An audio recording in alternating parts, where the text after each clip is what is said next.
Lakini wazazi wangu, wakati wa kampeni niliahidi katika kuboresha elimu ya wilaya ya Kyela, na mimi nikiwa mdau mmojawapo, niliahidi kuwa kila mtoto atakayepata A ya hesabu basi atapata zawadi ya shilingi 100,000 kwa kila mwanafunzi aliyepata A ya hesabu.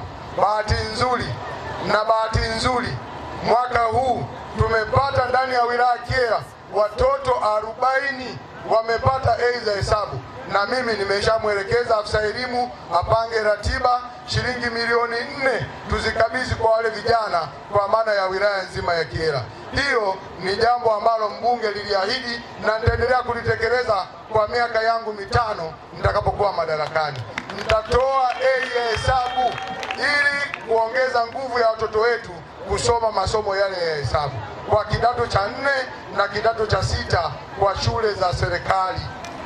Naomba nipigie mstari pale, kwa shule za serikali. Kwa hiyo kwa sasa hivi tumepata A za hesabu 56, lakini shule za serikali kuna A ya 40. Kwa hiyo hizo mtakabidhi wiki hii, kabla sijarudi bungeni tutafanya sherehe, watoto wakabidhiwe 80% na walimu wakabidhiwe 20%.